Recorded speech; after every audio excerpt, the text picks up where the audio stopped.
to talk today about building a video strategy that actually scales. And I'm guessing since all of you are interested in video, all of you know all about the perks and advantages of working with video. So I'm not going to talk that much about why we should work with video, but the short story is video is good for everything, especially in social, because it sparks emotions, it's very easy to share, and well, it's just a good storytelling format. But of course, I need to tell you all a bit about StoryKit. Some of you might have heard about us, some of you might not, but in short, we believe it's the #1 video tool for storytellers. There are loads of video tools out there today, but if you are a storyteller that likes text, this is the tool for you. I'm going to talk more about that later. We came to life in spring 2018, so we're quite new on the market. And today we have about 400 plus companies, and we're spread over every department. We can be in marketing, we can be in communications, we can be in PR, we can be in sales or in HR or just anywhere. We have users all over the world. And if you want some inspiration and know more about us or just talk about video, you can join our Facebook group. It's called Video for Social Media, and we'd love to have you there. That's just a bit about us, and then I need to tell you a bit about myself. So I'm the journalist that became a marketer. I've been working with storytelling all my life. I've been working with PR and journalism and storytelling in all kinds of ways, and I still love it. And since 5 years ago, I've been a marketer at this company, and it's just such a journey, and I love it. So please connect if you want to. I love more connections, and I love discussions. So it's just do it. But let's go into the real keynote. Enough about me.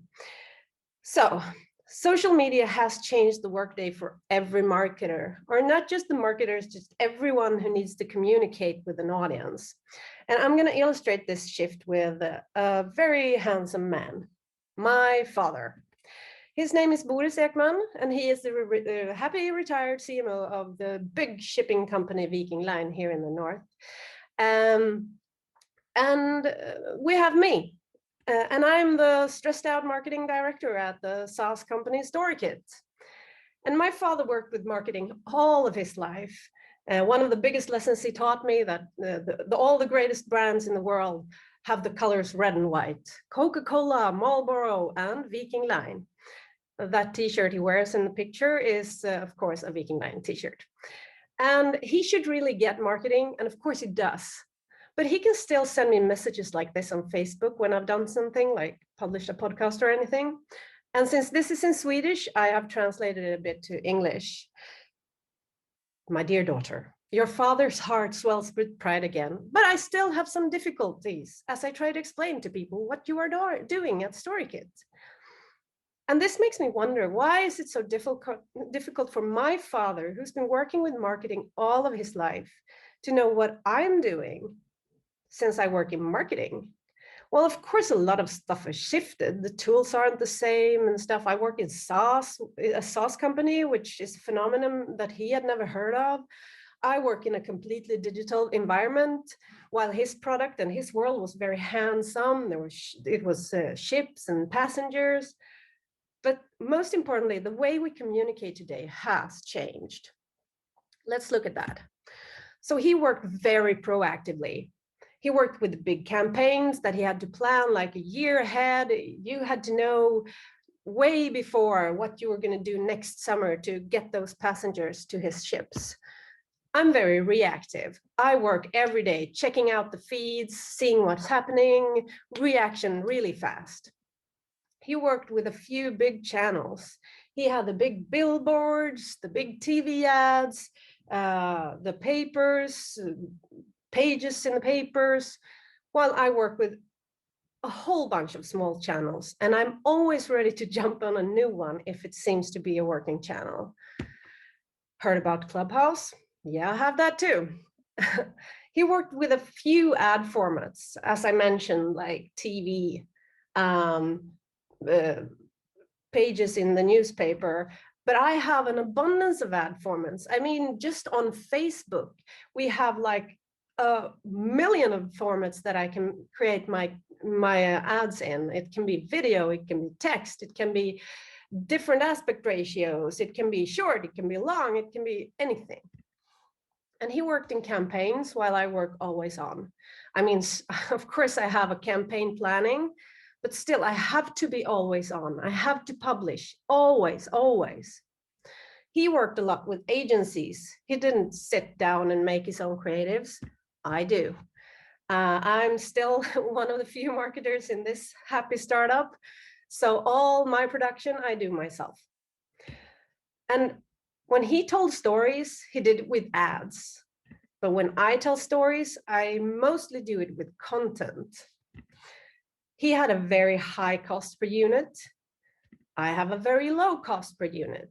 Publishing something and just putting it out there doesn't cost me that much.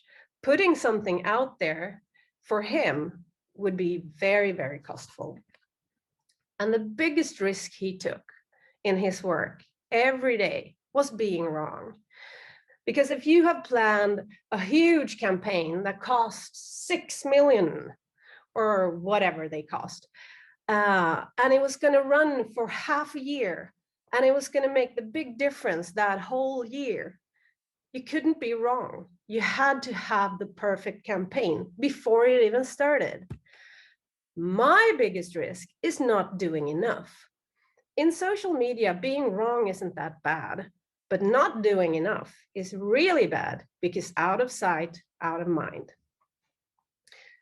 And many of us that work a lot in social knows this. So we publish a lot of stuff and we're active in social media and answer our comments, but we still create video for the old world. What do I mean with this? Well, many of us still think that video has to be like my father's ads, well-planned, super costly, make it or break it videos. You wanted to tell everything in the video. Or you need, at least you need a big team with a makeup artist and a whole team that just works for you. Or you need people who sit in editing rooms for hours, days, weeks, and create magic that you would never be able to do. Or you think that you have to be an influencer and you have to always film yourself and be there somewhere. But this is the old way to look at video, because today most video actually should look like this. And what do I mean with this? Well, I mean text-driven, very simple stories told in video.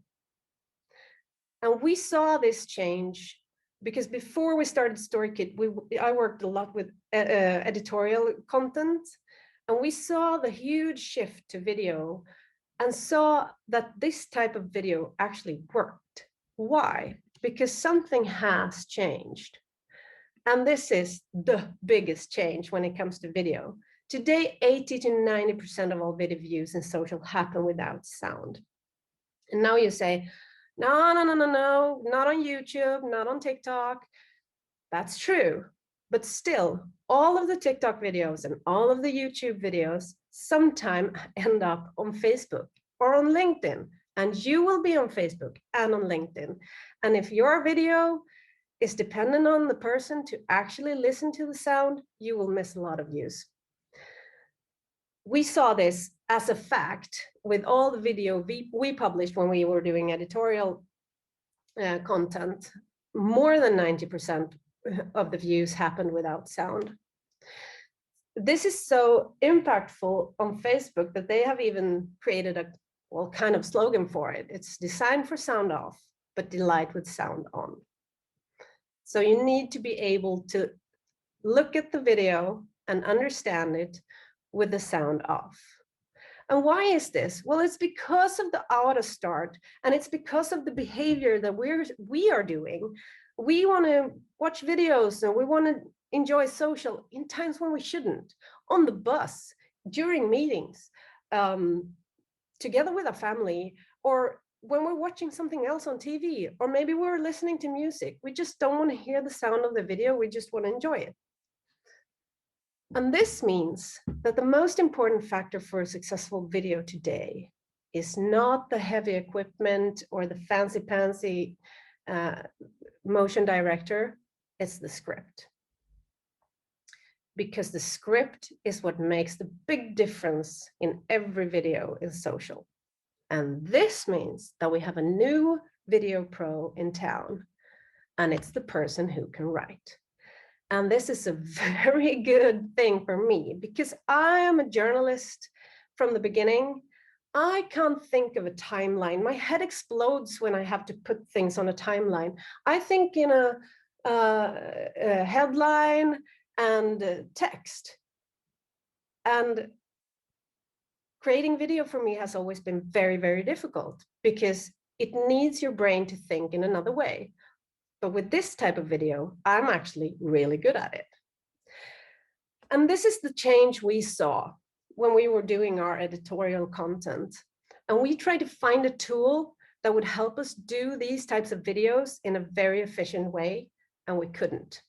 Either they were too difficult to use, like Premiere Pro, or they were too simple. I mean, there are loads of free apps and amazing cheap tools out there that you can download on your phone and do short things with. But if you want to tell stories, we couldn't find a tool that would help us. So we built it ourselves. And our solution is a tool where you can have your text, you can transfer it into a script on a storyboard, and the tool makes it into a great video. And this is a case I did with a company that we're working with in the UK. You can read the case on the site if you want to. Well, this solves a lot of problems. First of all, you don't need the video specialist setting anymore, because, and that makes it very easy to add users from the organization. Because if you can write, which most people actually can, you can create video. You don't need to worry about images or clips. We often recommend that you start with a script, generate a video where the text is written on a black background. If that works, then your video is pretty much finished, and you can add some stuff just because it's fun. Okay. You don't need any expensive equipment because you can, if you want to film something, you can use your phone as a camera. You work in the cloud. You don't need the huge cameras and the expensive computers that can render things forever. Something is wrong here. It's quick and easy regardless if you're a beginner or a pro.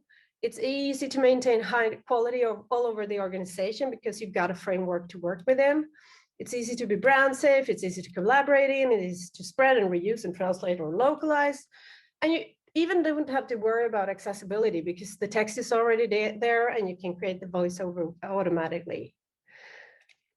So how should I think about video in this year, 2021? Where the communication has changed so much? Well, if this is all your content, a very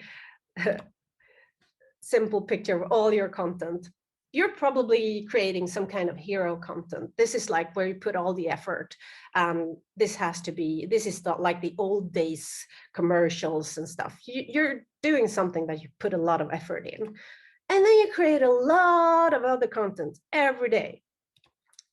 Well, the hero content today is still usually video. You hire an agency that creates these crazy stuff. And all the other content is usually text. And what I think you should do is you should keep doing the hero content as videos and put effort in it and resources, but you should start doing all other content as video too. So all your content should be video. And how do you do this? Well, let's turn this upside down. Now all of the content triangle became the funnel. So how do I work with video throughout the funnel? Isn't just video for branding and top of funnel and stuff? Well, of course it is.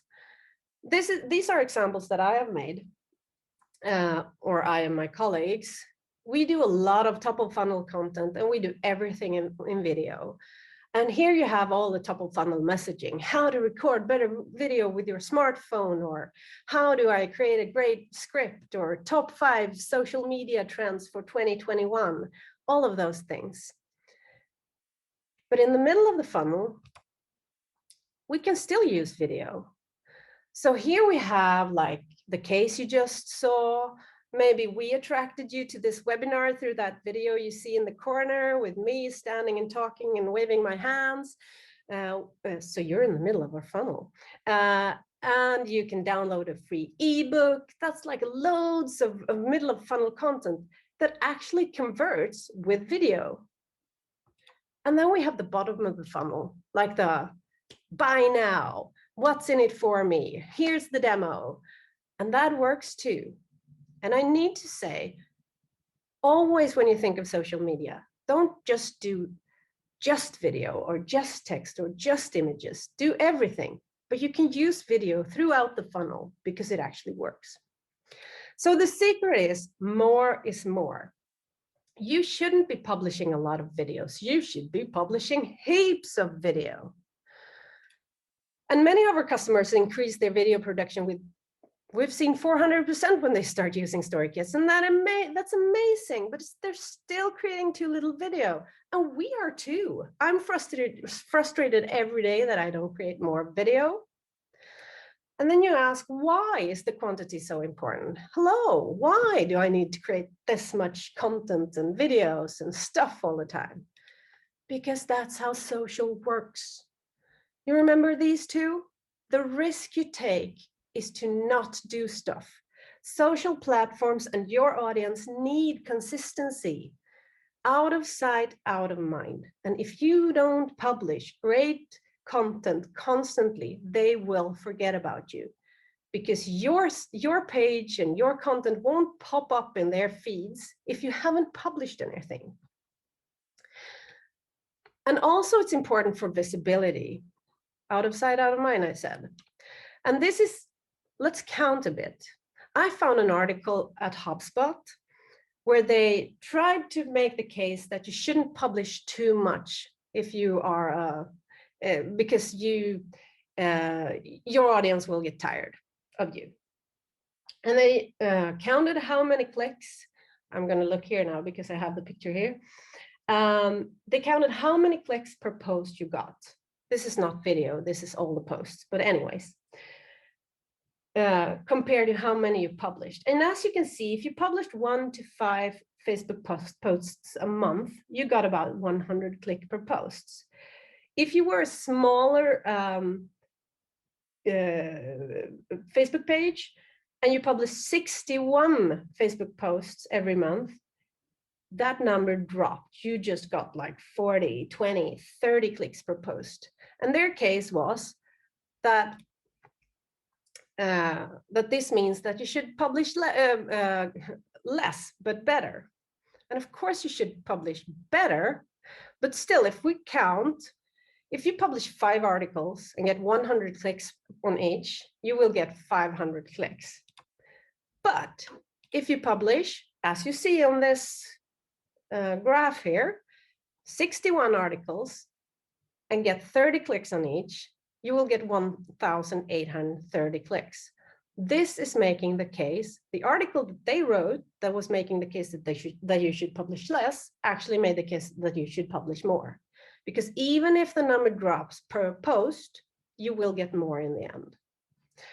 The third reason why the quantity is so darn important is to learn. The most difficult thing in social media is to learn.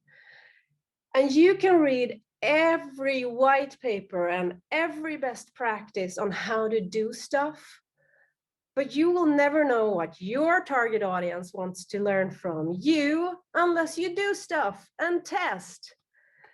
The only way to learn how to reach out in this swarm of content is to try 1,000 different ways and do it 1,000 times. This is a quote from our VP of product. And I truly believe that this is true because I've seen it firsthand, that I've read something, that you should do this, you should publish then, you should blah, blah, blah. And it doesn't work because my target audience wants something else from me. The quantity is also important because you want to be able to reach different target audience. And different target audience need different things. We'll get back to this. So let's start creating this video strategy. And the first thing is the target audience. And when you work with video, this goes for every post, but with video, it's extra important. Find your target audience and shrink it. What do I mean? Well, if this is like all the people you might want to reach, all the women with kids in the ages 35, 45, a lot of women. Here are those who might care about what you want to tell them. And even if you know your target audience pretty well, we live in a world where the persona is pretty much dead and personal is everything. I don't want to consume stuff because I'm part of your well thought out persona. I want to consume stuff because it actually resonates with me as a person. My favorite example is that I can buy a paper. In Sweden, we have a paper called Mama, and I'm probably in spot on the target audience, and I can buy it even if I will not read every article in that paper, but I like it overall. In social media, that doesn't work anymore. I will never read an article just because it comes from Mama. I will read it because it resonates with me. And if that comes from Mama or another magazine or just some private person or a Facebook page I've never heard of, it's more important than a brand and the persona. So when it comes to video, the golden rule, and if you want to take away one thing from this webinar, take this with you. One subject, one target audience, one video. If you have one thing to say to one target audience, and we mean a tiny, tiny target audience, you create one video, because this is the mistake most people who start creating video does. They want to say a lot of stuff in the same time, and they want to say it to a lot of different people, and that will be a bad video. So the solution to this is create a lot of videos with one subject, one target audience, and one video, but loads of video, and you can all of a sudden reach a big part of your target audience, but very, very, very targeted. So find your target audience and shrink it. The second thing you need to do when you start doing your video strategy is set your goals straight. And this is where we need to talk about this little fella. Because I have seen so many people working with video in social media going like, we don't get any likes. And I understand that might feel like a problem, but does it really? A client that I talked to, and one of our customers or users that I talked to the other day about likes, she said that the demand of video posts is so high compared to the other things you post. If you post a video and it doesn't get loads of likes and comments at once, people get really nervous. So then she asks them if they feel the same way about all the other posts they make, and they don't. Because we still have this old way of looking at video. We think that every video post is going to be a huge success. But if you start looking at video as something you do all the time, you won't need to have a success every time. That's a part of learning. But another thing with likes, it's a reason they're called vanity metrics. You have to ask yourself, do the likes actually help you reach your goals?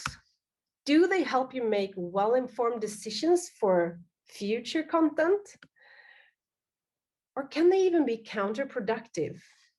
I have an experience of when they've been counterproductive, and I'm going to show you. I posted to the UK audience 1.5 years ago. I posted an article about things you can't do on Facebook, and one of the things was that you couldn't put pictures of your feet. And this happened. Loads of comments, loads of people that added GIFs and pictures and even took pictures of their own feed and added to it. And I got so many likes and so many comments and so much reach, and all the vanity metrics just exploded. And we were like, yay, we found a gold mine, and just threw money on this post. We sponsored it to heaven, and we got more likes and we got more comments, and we started looking if we actually got any meetings from it.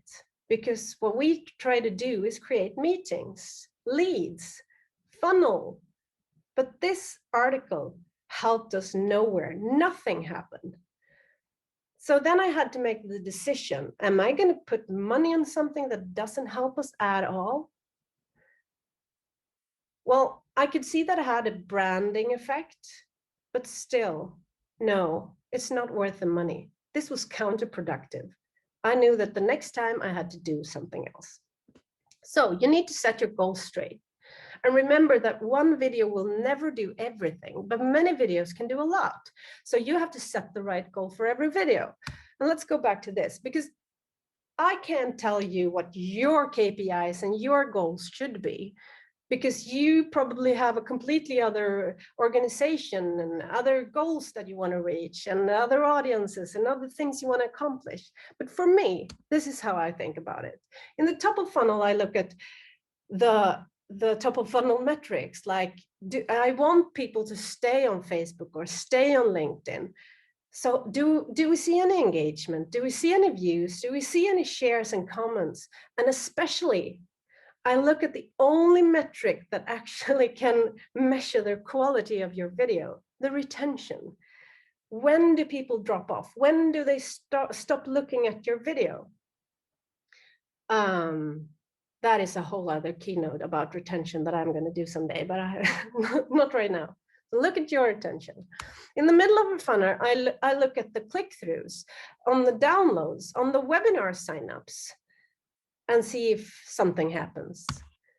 And in the bottom of funnel, I of course look at, do I get meetings booked? So likes, it's fun, it's lovely, it feels good, but it doesn't do anything for me. The third thing you have to do is to fill your content plan. So first of all, you have to find your stories. And I meet so many companies that are like, we don't have any stories to tell. And I'm like, yeah, you do, because everyone does. When I have more time than I have with you, I often do an exercise with the audience where I give them as an assignment to, in 5 minutes, think of a page that they consider boring and come up with 5 video ideas for that page. And the video ideas that they come up with are amazing. And it's so easy to look at someone else's page and find that. And it's so difficult to look at your own page and your own work and say that this is a good story. But do that. Use the content you're already publishing. All those blog posts, all those texts, all those press releases, all those interviews with your CEO, all those everything. Use the content you're already publishing and make them into a video. And tell stories from inside your organization. Talk to your colleagues. Look at the releases, the successes, the problems. People want to know about you. And of course, we have all looked at the famous video from Simon Sinek. Find your why and the feeling you want your audience to have, and tell stories that resonates there. You should, of course, listen to what the competition are talking about. Copying is good if you add your own little flair to it. But most importantly, listen to what your audience is talking about. What are their pain points? What keeps them up at night? What are they interested in? This is where you'll find those stories. Another thing you can do when you start filling your content plan is to think like they do in a newsroom, because no one can publish as much and good content as a newsroom. And believe me, I know. Well, first of all, they have a deep understanding of the target audience and also of the micro target audiences. They know exactly who they want to reach with what. They publish frequently is an understatement. They publish all the time. So the learning curve is like always going on. And they also put little focus on every article and big focus on the full picture. They have a feed, a flow of news and views and fun stories and serious stories. And of course, they work very much with every article, but still the focus isn't on each and every article. It's a big focus on just the full feed. And they have no fear of publishing. In journalism, they always say, publish and be damned. And this is something that I believe many marketers lack. We have such a fear of publishing. We want someone to see it, and we want 5 people to read it, and we want the opinions of all the company, and nothing happens. And they also work proactively and reactively. We often want to think that a newsroom is like this flow of things happening and the balls are just jumping, but the truth is, when you work with at a newspaper, you have always planned a lot of content before. You know what happens in February, March, April, May, and you have planned and started working with content for every time. Then you also have the ability to react, because that's what newsrooms do. But you couldn't fill this, you couldn't publish as frequently if you didn't plan. So, and one thing that newsrooms often do is they use formats. And formats are amazing to work with because of loads of reasons. One of them is that it's actually a good way to start an idea. Some people say that formats are boring because then I can't be creative and find my own ideas. But if you have a bunch of formats to look at and think, that might be a format like this, and this might be, you start developing ideas. Ideas grow better when you have boundaries, not when they're just all over the place. So that's one part, but it's also really, really efficient. You're really effective when you work with formats because you know what to do, you know where to find the information, and you know how to put it together, and it doesn't take you that long. So you should find a couple of formats that are proactive, that you can plan ahead, and also some that are reactive, that you can just pick up when something happens and use it. So here are some suggestions, like a person in focus, an interview with a person, thought leading material, FAQs. You all have FAQs that you could use. Maybe do trailers for every article, like a short format for actually putting your article out there. Small cases, stories from within the company, whatever they may be. Some kind of format that tells like what's happening today, a format for surveys, a format where you present facts and figures. That are just some suggestions.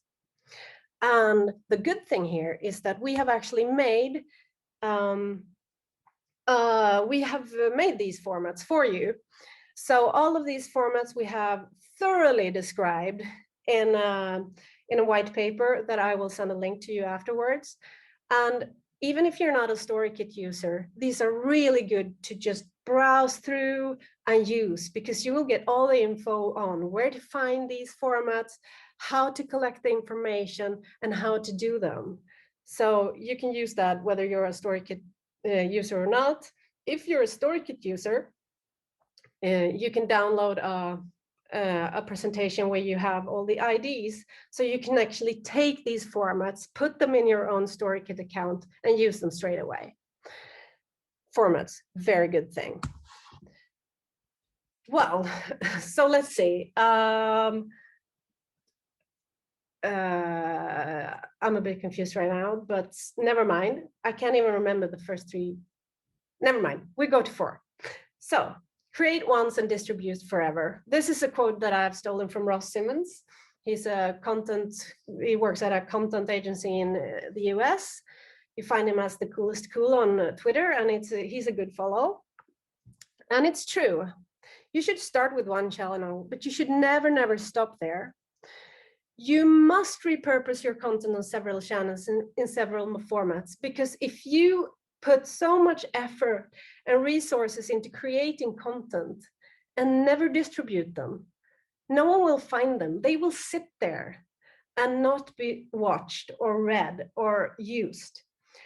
So repurpose your content on several channels in several formats and just distribute. And always remember, you are joining a conversation.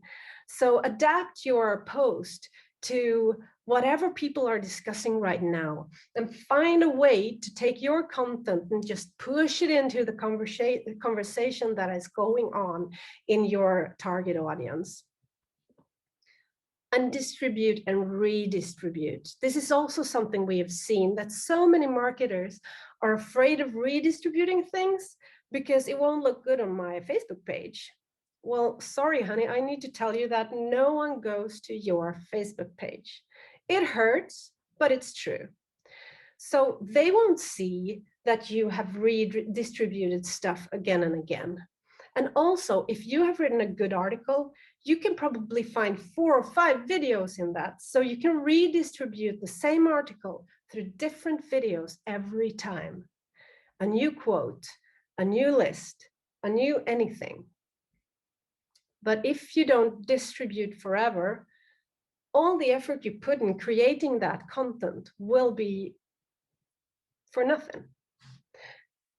So now you've come this far and you start doing, because then you need to learn and iterate. When you have published your first videos, it's time to look at what worked and didn't. And this is when you rethink your plan, because I can promise you that you're probably wrong on so many things you assume. Everyone is wrong on social. We try and we learn and we do again and we learn again. And some things are great and some things are not. But we need to always look at what happened and build on those insights. But keep executing. Don't stop too long and think, oh, now we're going to spend like 1.5 months thinking about it. Keep executing, because you will learn every day. Big learnings, micro learnings, anything. And always look at those goals, KPIs, and data. Do not start thinking about those likes if you're not looking for those likes. If that is not one of your goals, don't go into the vanity trap. So learn, create, or publish, and iterate, and again, and again. This is a part of doing a lot of content. But most importantly, and if the first learning I wanted you to take with you was one thing, one target audience, one video, this is the second thing. And it's just do it. Because one of the things marketers all over the place are too bad at is just doing it, just putting fingers on the keyboard and get stuff out there. We're so good at planning and so darn not good at executing. And this is where one of the biggest perks of having been a journalist, because as a journalist, you come in and during your first day, you're supposed to publish at least one, but probably a couple of articles. And you just have to sit down and start doing it. And now you all think that just do it. I recognize that from somewhere. And if some other company that you might have heard it hadn't taken it as their slogan, I would have. But instead of saying just do it, I will bid you farewell with a big thank you for listening. That was all from me.